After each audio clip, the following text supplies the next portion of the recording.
नमस्कार, हमारे खास कार्यक्रम में आप सभी का बहुत स्वागत है। आपके साथ मैं हूं नलिनी पांडे। क्या मंदिर में छोटे कपड़ों के साथ प्रवेश मिलना चाहिए या फिर छोटे कपड़े पहनकर दर्शन करने आए लोगों को मंदिर में प्रवेश से रोक देना चाहिए? ये वो सवाल हैं जिस पर पूरे उत्तराखंड में बड़ी बहस छिड़ी हुई है। वजह है महानिर्वाणी अखाड़े ने 3 बड़े मंदिरों में प्रवेश के लिए ड्रेस कोड लागू कर दिया है। देखिए।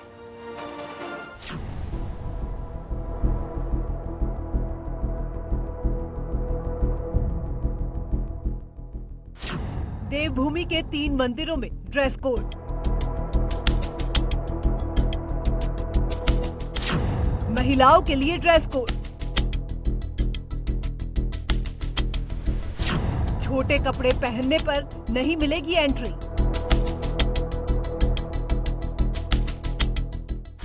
ड्रेस कोड पर छिड़ी बड़ी बहस। महानिर्वाणी अखाड़ा ने उत्तराखंड में अपने 3 मंदिरों में ड्रेस कोड लागू कर दिया है। ये मंदिर है हरिद्वार का दक्ष प्रजापति मंदिर, पौड़ी का नीलकंठ महादेव मंदिर और देहरादून का टपकेश्वर महादेव मंदिर। ये ड्रेस कोड महिलाओं के लिए है। इस ड्रेस कोड के मुताबिक 3 मंदिरों में महिलाओं को छोटे कपड़े पहनकर प्रवेश करने पर पूरी तरह से रोक रहेगी। इन तीनों ही मंदिरों में किसी भी महिला या लड़की को छोटे कपड़ों में प्रवेश की अनुमति नहीं होगी। कटी फटी जीन्स यानी कि रिप्ड जीन्स पहनकर भी मंदिर के अंदर नहीं जाने दिया जाएगा। उसी तरह से हाफ पैंट्स पहनकर भी मंदिर में एंट्री नहीं मिलेगी। शरीर पर 80% तक कपड़े होने जरूरी हैं। महानिर्वाणी अखाड़ा ने इन मंदिरों में आने वाली महिला श्रद्धालुओं से अपील की है कि वो भारतीय सभ्यता और संस्कृति के मुताबिक ही वस्त्र पहनकर मंदिर में प्रवेश करें और ऐसा न करने पर उन्हें मंदिर के बाहर ही रोक दिया जाएगा। महानिर्वाणी अखाड़े के सचिव और अखाड़ा परिषद के अध्यक्ष महंत रविंद्र पुरी ने इस संबंध में लोगों से अपील करते हुए कहा है कि दिवालियों में लोगों को शालीन परिधान पहनकर ही आना चाहिए। देखने में आता है कि कई युवतियां और युवक मंदिर में अभद्र कपड़े पहनकर पहुंचते हैं, जिसमें उनके शरीर का ज्यादातर हिस्सा खुला रहता है। इससे न सिर्फ धार्मिक स्थान की गरिमा को ठेस पहुंचती है, बल्कि वहां मौजूद अन्य श्रद्धालु और पुजारी भी असहज महसूस करते हैं। बहन बेटियां और या जो लड़के भी हैं, अगर वो भी इस प्रकार के वस्त्र पहनते हैं, युवक या युवतियां, उनके गार्जियन से, उनके माता पिता से अपील करना चाहूँगा कि वो उनको अच्छे संस्कार दें, क्योंकि धर्म स्थान मंदिर जो है वो हमारी संस्कृति और सभ्यता का प्रतीक है। अच्छे संस्कारों के लिए ही मनुष्य यहाँ आता है। वस्त्र पहन करके आते हैं, उससे समाज में भी एक विकृति पैदा होती है और जो साधु ब्राह्मण पुजारी यहाँ रहते हैं, कई बार असहज की स्थिति महसूस होती है। इसलिए मैंने कहा कम से कम हमारे शरीर का जो भाग है वो 80% 75% ढका रहना चाहिए। गौर करने वाली बात यह है कि ये तीनों ही मंदिर महानिर्वाणी अखाड़े से जुड़े हुए हैं। महानिर्वाणी अखाड़े के इस फैसले को लेकर अलग अलग प्रतिक्रिया देखने को मिल रही। नहीं, अपने कल्चर, अपनी संस्कृति, इसके लिए अपना कपड़ा पोशाक जो है वो आदर्श माना जाता है। अगर आप सही कपड़ों में रहोगे तो आपका अगले पे इम्प्रेशन भी अच्छा गिरता है, मन भी शांत रहता है और कॉन्फिडेंस पक्का हो जाता है कि मैं सही कपड़े में हूँ। कुछ लोग फैसले को सही बता रहे हैं तो कुछ फैसले से सहमत नहीं हैं। देहरादून के टपकेश्वर महादेव मंदिर, हरिद्वार के दक्ष प्रजापति मंदिर और ऋषिकेश के नीलकंठ महादेव मंदिर के लिए अब ये नियम हो गया है कि अगर आप इन मंदिरों में जाएंगे तो आपको संयमित वस्त्रों में ही और मर्यादित वस्त्रों में ही मंदिर में प्रवेश करना होगा। इसको लेकर अब पोस्टर बैनर्स भी मंदिर प्रांगणों में आपको जगह जगह पर देखने को मिल जाएंगे। ये इसलिए किया गया है क्योंकि कई लोग जब भी मंदिर में दर्शन के लिए आते हैं वो ये समझते हैं कि वो पिकनिक स्पॉट पर जा रहे हैं और कैसे भी कपड़े पहनकर मंदिर में पहुंच रहे थे।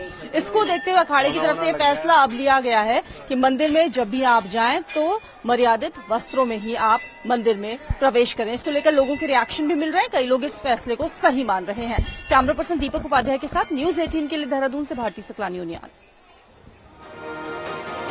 तो टपकेश्वर महादेव मंदिर देहरादून के सबसे बड़े मंदिरों में से एक है। यहाँ पर ड्रेस कोड लागू होने के बाद हमने मंदिर में आने वाले भक्तों से उनकी राय भी जानने की कोशिश की। मंदिर में आने वाले ज्यादातर भक्त ड्रेस कोड के फैसले से सहमत नजर आए हैं। उनका कहना है कि मंदिर पूजा और आस्था का स्थान है, जहां शालीनता के साथ ही दर्शन किए जाने चाहिए। ये रिपोर्ट देखें।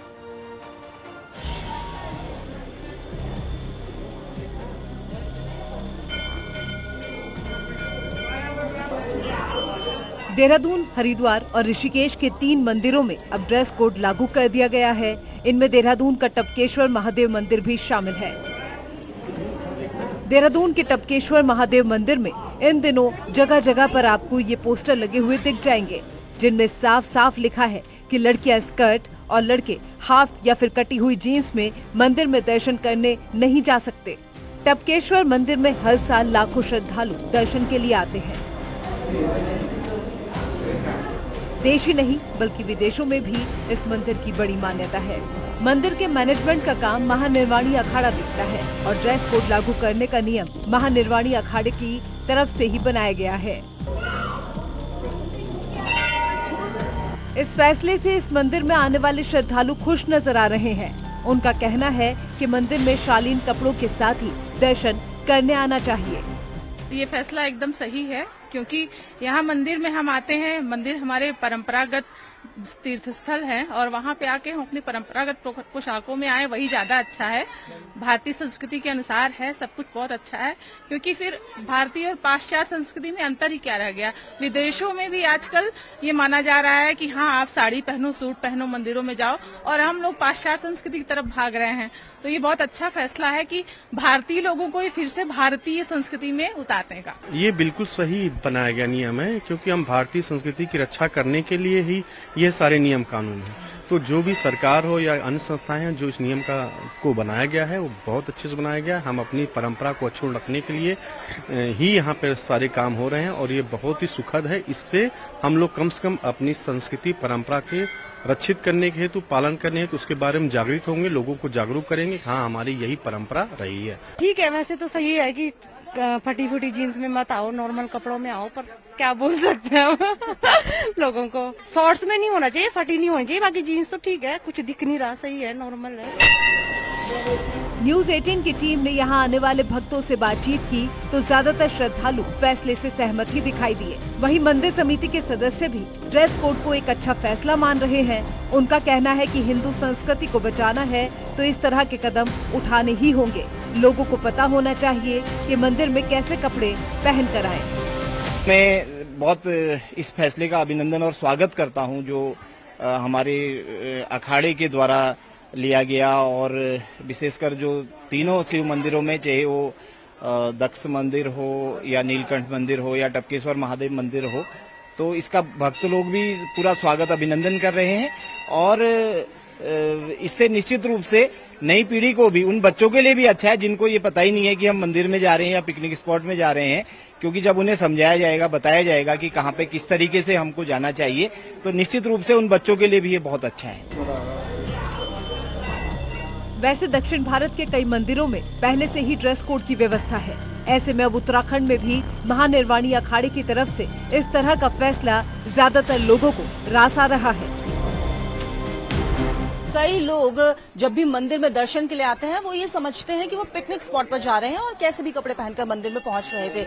इसको देखते हुए अखाड़े की तरफ से ये फैसला अब लिया गया है कि मंदिर में जब भी आप जाएं तो मर्यादित वस्त्रों में ही आप मंदिर में प्रवेश करें। इसको लेकर लोगों के रिएक्शन भी मिल रहे हैं, कई लोग इस फैसले को सही मान रहे हैं। कैमरा पर्सन दीपक उपाध्याय के साथ न्यूज 18 के लिए देहरादून से भारती सकलानी उनियाल। तो उत्तराखंड के तीनों मंदिरों में भक्तों से पिछले कुछ वक्त से शालीन कपड़े पहनकर दर्शन करने के लिए आने की अपील की जा रही थी, लेकिन कुछ लोग लगातार इसकी अनदेखी कर रहे थे और यही वजह है कि महानिर्वाणी अखाड़े को मंदिर में ड्रेस कोड लागू करना पड़ा।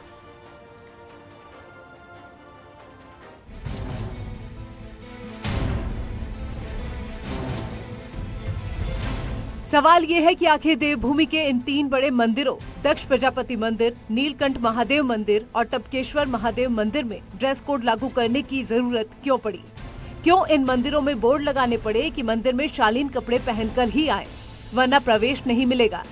दरअसल इन तीनों ही मंदिरों में बार बार भक्तों से शालीन कपड़े पहनकर आने की अपील की जा रही थी, लेकिन इसके बावजूद मंदिर में आने वाले लड़के लड़कियां मानने को तैयार नहीं थे। कटी फटी जीन्स, स्कर्ट और छोटे पैंट पहनकर युवा मंदिरों में आ रहे थे, जो बार बार मना करने पर भी नहीं मान रहे थे, जिसके बाद मंदिर में आने वाले भक्त और पुजारी बार बार मांग कर रहे थे कि मंदिर में शालीन कपड़े पहनकर आने पर ही मंदिर में प्रवेश की इजाजत दी जानी चाहिए। जिसके बाद महानिर्वाणी अखाड़े की तरफ से बयान जारी कर मंदिर के लिए ड्रेस कोड तय कर दिया गया है। अखाड़े के सेक्रेटरी महंत रविंदर पुरी ने कहा है कि श्रद्धालुओं को मंदिर में देश के पारंपरिक कपड़े पहनकर ही जाना चाहिए। मंदिरों की पवित्रता बनाए रखने के लिए पहले लोगों से अपील की गई थी, अब इसके लिए आदेश जारी किया गया है। देहरादून के टपकेश्वर महादेव मंदिर में इसके लिए एक बोर्ड भी लगा दिया गया है। मंदिर में ड्रेस कोड का न सिर्फ साधु संत स्वागत कर रहे हैं, बल्कि भक्त भी इस फैसले का स्वागत कर रहे हैं। साधु संतों का कहना है कि मंदिर श्रद्धा और पूजा का स्थान है, किसी के मनोरंजन का नहीं, लिहाजा मंदिर में शालीन कपड़े पहनकर ही दर्शन करने आना होगा।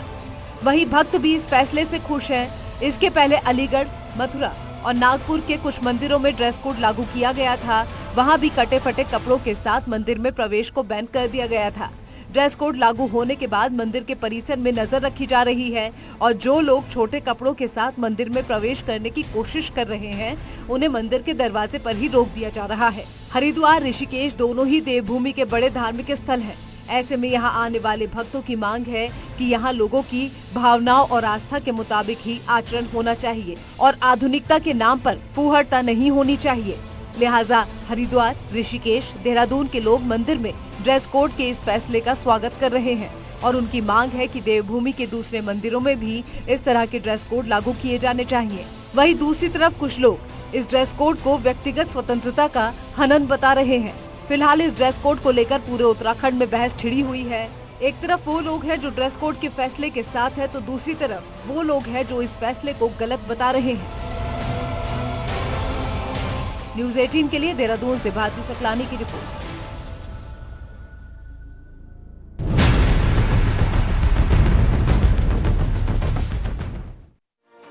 करीब 2 महीने पहले माफिया अतीक अहमद की हत्या हो गई थी और आज फिर से ठीक उसी तरीके से वारदात हुई है लखनऊ में, जिसमें हिस्ट्री शीटर संजीव माहेश्वरी उर्फ जीवा पर धनाधन गोलियां बरसा दी जाती हैं। हमले में जीवा की मौत हो गई। अदालत जैसी संवेदनशील जगह पर हत्यारे आते हैं और हत्या की वारदात को अंजाम दे जाते हैं, जो पुलिस की सुरक्षा पर भी कई सवाल खड़े कर रहा है। आज लखनऊ के कोर्ट में कैसे दिन दहाड़े इस वारदात को अंजाम दिया गया, हत्या की जांच के लिए 3 सदस्यों वाली एसआईटी का गठन भी कर दिया गया है। ये रिपोर्ट देखिए।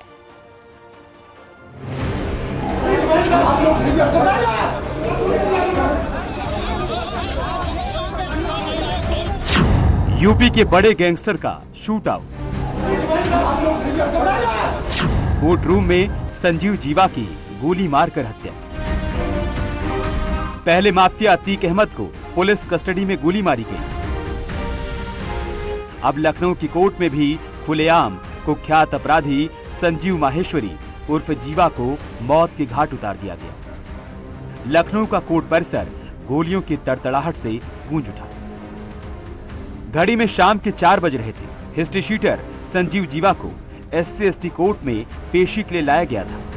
इतने में कोर्ट रूम में अचानक गोलियां चलने की आवाज जोर से गूंजी। कोर्ट में मौजूद किसी को कुछ समझ में आता उससे पहले जीवा पर दनादन फायरिंग हो गई।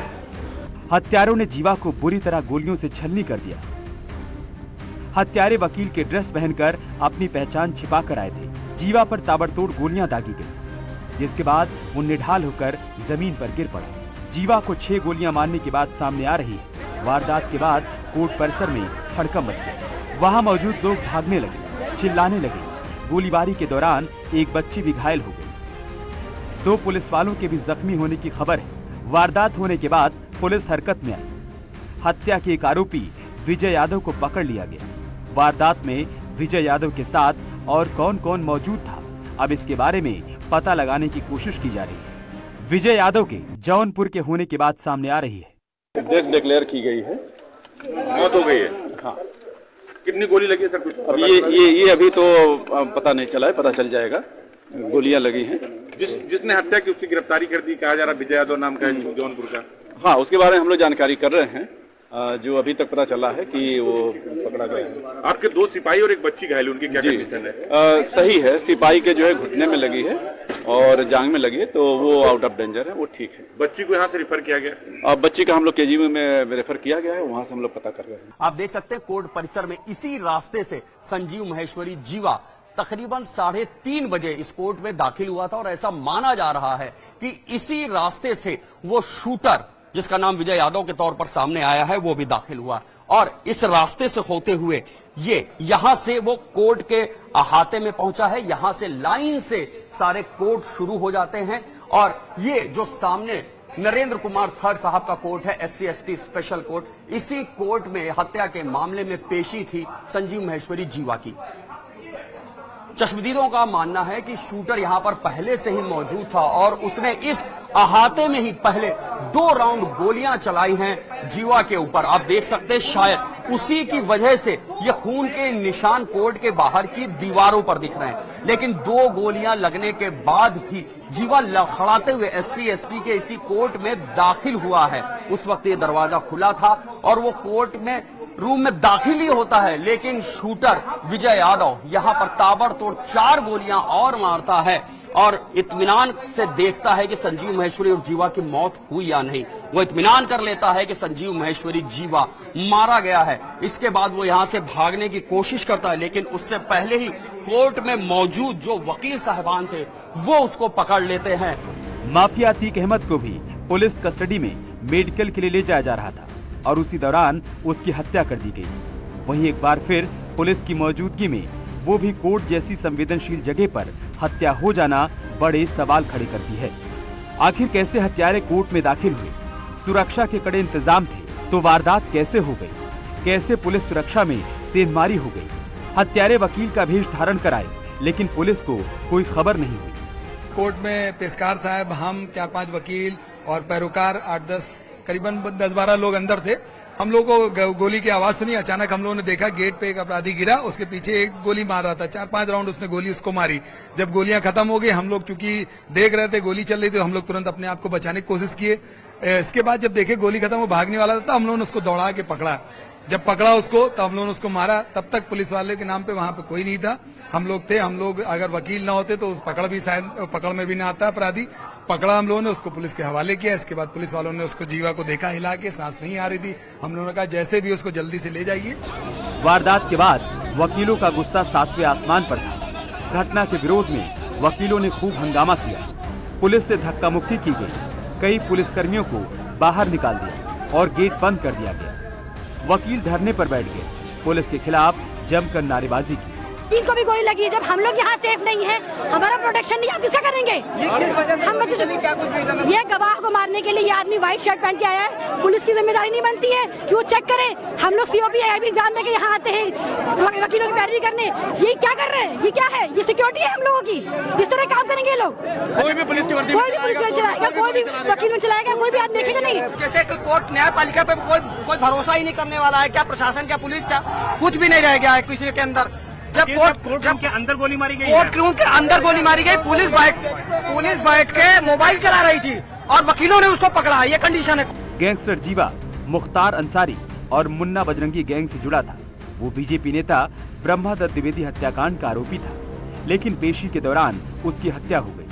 अब पुलिस प्रशासन जांच में जुटा है, लेकिन अदालत में इस वारदात ने एक बार फिर से पुलिस पर सवाल खड़े कर दिए हैं। लखनऊ से ऋषभ मणि के साथ राजीव सिंह की रिपोर्ट, न्यूज़ 18।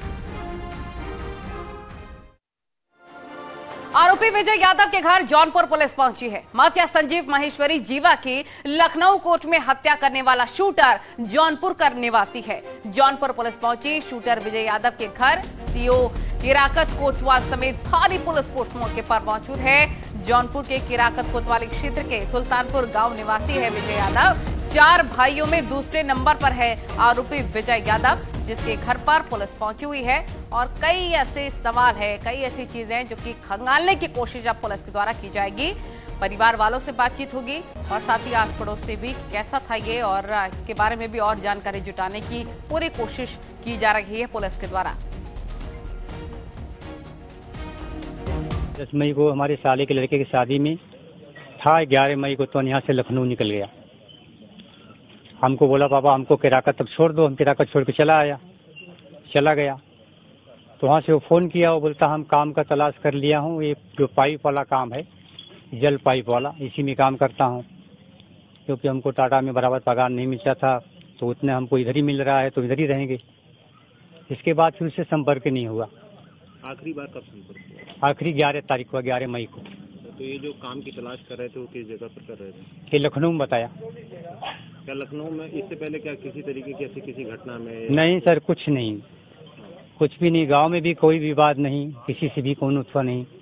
कोर्ट में पश्चिमी उत्तर प्रदेश का कुख्यात बड़ा गैंगस्टर जीवा हत्याकांड के मामले में जो नाम प्रकाश में आया है मुख्यतः से वह जौनपुर के किराकद सरकी सुल्तानपुर गांव का निवासी है विजय यादव।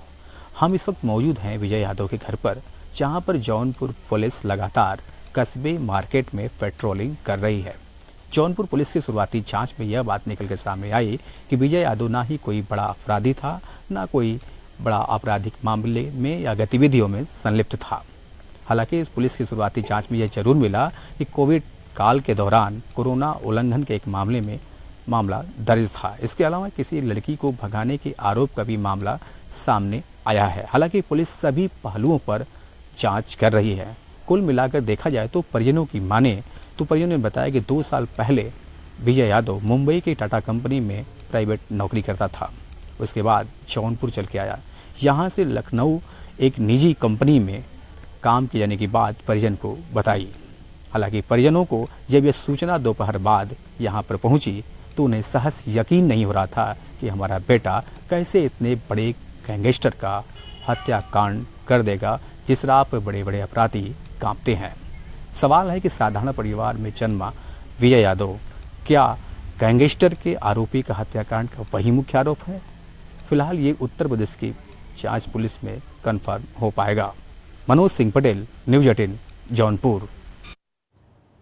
और एक और बड़ी खबर आपको बता दें, मऊ में दिन दहाड़े हुई हत्या के मामले में पुलिस ने बड़ा खुलासा कर दिया है। थाना सराय लखनसी अंतर्गत दुकानदार की गोली मारकर हत्या मामले में पुलिस ने एक आरोपी को अरेस्ट कर लिया है और कब्जे से एक पिस्टल, 3 जिंदा कारतूस मिला है। बलिया मुख्य मार्ग से थाना सराय लखनसी अंतर्गत बड़ुआ गोदाम दुकानदार की हत्या हुई थी और इसी हत्याकांड में पुलिस ने एक बड़ा खुलासा किया। उसमें कल एक अभियुक्त गिरफ्तार करके शैलेंद्र राजभर रानीपुर का रहने वाला है, गिरफ्तार करके उसने जेल गया है। उस घटना को पूरी तरह से उसी ने ऑर्गेनाइज किया था जिसमें मुख्य अभियुक्त सोनू गौड़ था। तो उसको अवैध शस्त्र के साथ गिरफ्तार करके सराय लखनसी पुलिस और एसओजी ने प्रस्तुत किया, फिर उसको नियमानुसार जेल भेजा गया। और यहाँ वक्त हो गया छोटे से ब्रेक का। आप देख रहे हैं न्यूज़ 18 उत्तर प्रदेश उत्तर